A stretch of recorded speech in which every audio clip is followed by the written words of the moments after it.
বন্ধু বান্ধৱীসকল, কেইবাটাও কমেণ্টে মোক ভিডিঅ'টো বনাবলৈ বাধ্য কৰালে। বহুতে সুধি আছে, সেইকাৰণে মই আজি আকৌ দুষাৰ কওঁ। জেঠ মাহটো যে মল্ল মাহ, কি কৰিব পায়, কি কৰিব নাপায়, মই কেইটামান কৈছিলোঁ, কিন্তু তাৰ ওপৰত আৰু কেইবাটাও প্ৰশ্ন উত্থাপন হৈছে। সেইকাৰণে মই পুনৰবাৰ আপোনালোকলৈ এই ভিডিঅ'টো প্ৰস্তুত কৰিলোঁ। আচলতে জেঠ মাহটো মল্ল মাহ, আপোনালোকেও জানে। আৰু এই মাহত কি কাম কৰিব পায়, কি নাপায় বুলি আমাৰ এটা কথা আছে, আৰু তাৰো কিছুমান কাৰণ আছে। কাৰণ প্ৰতিটো নাপায়ৰে চাইণ্টিফিক কাৰণ আছে, আৰু সেইধৰণে এই জেঠ মাহটোতো নাপায়টোৰ চাইণ্টিফিক কাৰণ আছে। ঠিক আছে, জেঠ মাহটো আচলতে প্ৰথম দিনাখনেই আউসী পৰিছে আৰু শেষৰ দিনা আউসী পৰিছে 31 তাৰিখে। 1 তাৰিখে আউসী, 31 তাৰিখে আউসী জেঠৰ। গতিকে দুটা আউসীয়ে বেৰি আছে জেঠ মাহটো, মল্ল মাহ। আন্ধাৰ হৈ গ'ল গোটেই মাহটো, মাজতে পূৰ্ণিমা আছে। আচলতে মল্ল মাহ কি কৰিব পায় নাপায় কৈ আছোঁ। মল্ল মাহ হৈছে যিটো মাহত দুটা পূৰ্ণিমা থাকে আৰু এটা আউসী থাকে, বা দুটা আউসী থাকে এটা পূৰ্ণিমা থাকে। 12 মাহৰ ভিতৰত কোনোটো মাহতে দুটা পূৰ্ণিমা বা দুটা আউসী ক'তো নাপায়। যিটো বছৰতে যিটো মাহত আমি সেইধৰণে পাওঁ, এটা পূৰ্ণিমা দুটা আউসী, বা দুটা পূৰ্ণিমা এটা আউসী, যিটো মাহতে পাওঁ সেই মাহটোকে আমি মল্ল মাহ কওঁ। আৰু এই মল্ল মাহ প্ৰত্যেক বছৰে নহয়, 3 বছৰৰ মূৰতহে আহে। এতিয়া কথা হ'ল, এই মল্ল মাহটোত আমি কি কৰিব নাপায়। আচলতে কি হয়, আমি যেতিয়া এটা শুভ কাম কৰিবলৈ লওঁ, সেই শুভ কামটোত আমি শুভ দিন বাৰ চাই লওঁ। বাৰ, নক্ষত্ৰ, তিথি সকলোখিনি আমি চাই লৈহে এটা শুভ কাম কৰিবলৈ আগবাঢ়োঁ। গতিকে সেই শুভ দিনটো যে চাই লওঁ, সেই শুভ দিনটো আমি জেঠ মাহত নাই পোৱা। কাৰণ আন্ধাৰৰ মাহ, হয়নে? আউসী মানেই আন্ধাৰ। প্ৰথম 1 তাৰিখে আৰু 31 তাৰিখে দুটা আউসী বেৰি আছে যিটো মাহ, সেই মাহটোত আমি সেই শুভ কাম কৰিব নাপায়। কোনবিলাক শুভ কাম? যিবিলাক আপোনালোকৰ ল'ৰা ছোৱালীৰ হৈ যদি কিবা শুভ কাম কৰোঁ বুলি ভাবে, পূজা পাতল, ল'ৰা ছোৱালীৰ হৈ যদি কিবা কৰোঁ বুলি ভাবে পূজা পাতল, সেয়া কৈছোঁ। ঘৰ নতুনকৈ আৰম্ভ কৰা, বা ঘৰ লোৱা, বা বিয়া বাৰু পতা, আৰু ল'ৰা ছোৱালীৰ হৈ কিবা শুভ কাম হয়, সেয়া বাৰ্থডে হ'লেও আচলতে পূজা পাতি ল'ৰা ছোৱালীৰ সেই বাৰ্থডে পাতিলে ভাল নালাগে। দ্বিতীয়তে এটা কথা কওঁ, আমাৰ হিন্দু ধৰ্মৰ ব্ৰাহ্মণসকলৰ লগুণদিয়নী সেয়াও পাতিব নাপায়। গতিকে শুভ কামসমূহ আমি নাপাতোঁ। আৰু এটা শুভ কাম এটা আছে, মোক এগৰাকীয়ে প্ৰশ্ন কৰিছে যে ল'ৰা সুধি পাতিব পায়নে নাপায়। প্ৰকৃততে আচলতে পায় নাপায় বুলি নহয়, নাপায় বুলি নহয়, ল'ৰা সুধি পাতিবলৈ মন নাযায়। ইমান এটা আন্ধাৰৰ দিনত আমি সেই ল'ৰাটোৰ বা ছোৱালীজনীৰ শুভ কামকণ কৰিমনে? সেইটো ভাল দিন বিচাৰি ফুৰোঁ। গতিকে সেই জেঠ মাহটোত আচলতে আমি এনেধৰণৰ কিছুমান কাম নকৰোঁ। কোনবিলাক কৰোঁ? জেঠ মাহটো যিহেতু আন্ধাৰৰ মাহেই, মল্ল মাহ, একো কাম কৰিব নাপায় বুলি কৈছে। মানে দিনবিলাক আচলতে ভাল নহয়, আন্ধাৰ মানে ক'লা।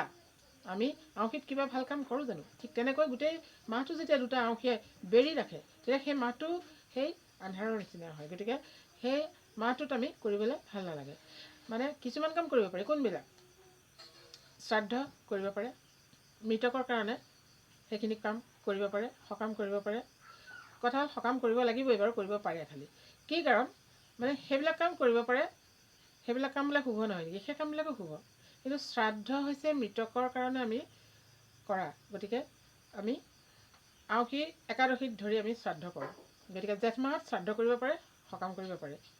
আৰু কৰিব পাৰে কি? ভগৱানক সেৱা কৰিব পাৰে। কাৰণ চাওক, এই বেয়া মাহটোত যদি আমি ভগৱানক সেৱা কৰি তেওঁৰ ওচৰত প্ৰাৰ্থনা লওঁ, তেতিয়া আমাৰ এই বেয়া দিনখিনি যদি কিবা আছে, তেতিয়াহ'লে তেওঁ ভাল কৰিবলৈ শক্তি দিব। গতিকে আমি বেয়া দিনত আচলতে তেওঁক সেৱা কৰিব লাগে। গতিকে আমি কৰিব পাৰোঁ। পূজা এভাগ, আপুনি সেই পূজাভাগ জেঠ মাহটোত আচলতে পূজাভাগ এনেই কৰোঁ বুলি আপুনি পূজা এভাগ কৰিব পাৰে, ভগৱানক সেৱা কৰিব পাৰে। সেইবিলাকত কোনো বাধা নাই। গোঁসাই ঘৰ সোমাব পাৰে, নামঘৰ সোমাব পাৰে, কোনো বাধা বা আচলতে চোৱা বুলি কিছুমানে কয়, চোৱা নহয়। এই যে আন্ধাৰৰ মাহ, সেইকাৰণেহে আচলতে মল্ল মাহটোত শুভ কাম নকৰে। মানে যেনেকৈ আমি একাদশীত শ্ৰাদ্ধ কৰোঁ, একাদশীত ধৰি আমি কিবা ভাল কাম এটা কৰিম নেকি ধৰি যদি কৰোঁ। আউসীৰ দিনটোত আমি কিবা কাম কৰিম নেকি ভাল কাম? আমি জোৰোণ দিবলৈ হ'লে আউসীৰ দিনা জোৰোণ দিম নেকি কইনাজনীৰ কাৰণে? ঠিক তেনেকৈ শুভ দিন জেঠ মাহটোত নাই। কিয় পূজা পাতল কৰিব পাৰে? ভগৱানক সেৱা কৰি সেই মাহটোৰ ভালৰ কাৰণে চিন্তা কৰিব পাৰে। এটা কথা এইটো কৰিবলৈ বেয়া যে ল'ৰাটোৰ হৈ বা ছোৱালীজনীৰ হৈ পূজা এভাগ আমি পাতিছোঁ, সেই শুভ কামকণ কৰিলে আচলতে শুভ ফল মনটো আচলতে ভাল নালাগে। কিয়নো আমি সেই কামকণ আগবঢ়াই থোৱা, আমি সেই কামকণ ভাল দিন এটা কিয় চাওঁ, সত্যনাৰায়ণ সভা কৰিবলৈ আমি ভাল দিন এটা কিয় চাওঁ, ঠিক সেই তেনেকৈ ভাল দিনটো আমি জেঠ মাহত নাপাওঁ বিচাৰি, গতিকে সেই কামকণ আমি নকৰোঁ। কিন্তু ভগৱানক সেৱা কৰিব পাৰে, ভগৱানক সেৱা কৰিবলৈ পূজা এভাগ পাতোঁ, কোনোবাই পাতিব পাৰে, কাৰণ এই মাহটো ভাল নহয় বুলিয়ে কৈছে, গতিকে সেই মাহটোত আমি পূজা এভাগ কৰি সেৱা কৰোঁ। তেওঁ যাতে এই ক'লা মাহটো আমাক মল্ল মাহটো ভাল ধৰণে পাৰ কৰে, যাতে মল্ল মাহত কোনো ধৰণৰ আমাৰ সেই মাহটো বেয়া বুলি আমি একো বেয়া আমাৰ নহয়, যাতে সেইটো কৰিব পাৰে। কাৰণ গোসাঁই ঘৰত সোমোৱা, নামঘৰত সোমোৱা, মই আগতেও কৈছোঁ, সেইখিনিত বাধা নাই, ভগৱানক সেৱা কৰাত বাধা নাই। যিহেতু আমি কিবা কৰ্ম এটা কৰিবলৈ ভাল দিন যিহেতু চাওঁ, সেই শুভ দিনটো আমি সেই মাহটোত নাপাওঁ। সেই দিনটোত মানে শুভ দিন মানে নহয়। তাৰমানে কৰ্ম এটা কৰিলেতো আমি ভাল ফল পাব লাগিব। ভাল ফল পাবৰ কাৰণে যেনেকৈ ধৰি লওক, মই কৈছোঁ এটা ল'ৰা পৰীক্ষা দিছে বা ছোৱালী এজনী পৰীক্ষা দিছে, গতিকে সেই পৰীক্ষা দিয়া ছোৱালীজনী বা ল'ৰাটোৰ কাৰণে আমি আমাক পূজা কৰিম, ভগৱানক প্ৰাৰ্থনা কৰিম ভাল দিন এটা চাই। গতিকে সেই পূজা ভাগৰ আমি ফল পাব লাগিব, মানে তেওঁৰ পৰীক্ষা ভাল হ'ব লাগিব, বা পৰীক্ষা দি থাকোঁতে পৰীক্ষা ভাল হ'বৰ কাৰণে পূজা ভাগ কৰিলে পৰীক্ষা ভাল নহয়, পঢ়িব লাগিব। কিন্তু সেই পৰীক্ষা দিয়াৰ দিনকেইটাত সেই সন্তানটোৰ যাতে গা মূৰ ভালে ৰাখে, তেওঁ ভালে কুশলে যাতে সুস্থকৈ ৰাখি পৰীক্ষাটো দিব পাৰে, তাৰ কাৰণে আমি সেৱা কৰিম। গতিকে সেই কামকণ এই জেঠ মাহটোত আচলতে কৰিব নালাগে। পৰীক্ষাৰ কাম বাৰু হৈ গ'ল, কথাটো কৈছোঁ। গতিকে ল'ৰা ছোৱালীৰ কিছুমান শুভ কাম এই জেঠ মাহটো কৰিবলৈ ভাল নহয়। আৰু কোনোবাই সুধিছে মোক ল'ৰা সুধি কথা, সেয়া পাতিবলৈ ভাল নহয়, আহাৰত পাতক। যিহেতু কিছু লোকে মানে নহয়, বহু লোকে মানে বৰসবাহেই নকৰে। বৰসবাহ কিয় নকৰে? নামঘৰত কৰিব পাৰে সেৱা, কৰিব পাৰে গোসাঁই ঘৰত সেৱা, কিন্তু বৰসবাহ গোটেই ৰাইজ মিলি বৰসবাহ কৰে, জানেই আপোনালোকে জেঠ মাহত গোটেই বছৰটোৰ কাৰণে শুভ হ'বলৈ। গতিকে ইমান আন্ধাৰ দিনটোত আচলতে সেই কৰ্মভাগ কৰিবলৈ মন কৰা নাই মল্ল মাহত, গতিকে আহাৰত কৰিব, বা বহাগৰ লাষ্টতো কৰিছে কিছু ঠাইত। ঠিক সেই তেনেধৰণৰ কথা, সেই কথাকেইটা মই বুজাই ভিডিঅ' এটা দিছিলোঁ আগতে, বহুতে কমেণ্ট কৰাৰ কাৰণে মই আকৌ ভিডিঅ'টো বনাই দুআষাৰ কথা ক'লোঁ আপোনালোকক, যদি কিবা সুধিব লগা আছে। ঠিক আছে, এইখিনি আৰু এটা কথা আছে, এগৰাকীয়ে কৈছিলে যে আজিকালি জানো মানে বিয়া বাৰু কথালৈ কৈছিলে, অসমীয়া মাহত বিয়া মানে বিয়া বাৰু অসমীয়া মাহৰ অসমীয়া ডেট মতে বিয়া বাৰু নকৰে, ইংলিছৰ ডেট মতে কৰে, ইংৰাজী ডেট মতে বিয়া বাৰু নহয়।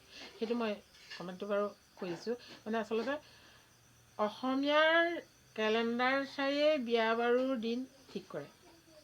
তাৰপিছত যেতিয়া বিয়াৰ সেইখন ছাপা কৰে বিয়াৰ চিঠি, তাত ইংৰাজী ডেটটোও থাকে।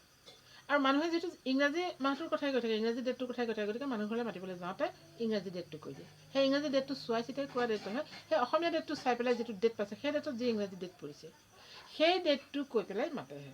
অসমীয়া কেলেণ্ডাৰ লাগিবই, অসমীয়া পঞ্জিকা লাগিবই বিয়া বাৰু বা উপনয়ন আদি পাতিবৰ সময়ত, ইংৰাজী কেলেণ্ডাৰ মতে নহয়। ঠিক আছে, আপোনালোকৰ কিবা সুধিব লগা থাকিলে সুধিব, মই নেক্সট ভিডিঅ'ত বিশেষ এটা কেইটামান কথা লৈ পেলাই আহি আছোঁ, যিহেতু কমেণ্ট কৰি আছে মোক। আজিলৈ আহিছোঁ, ধন্যবাদ।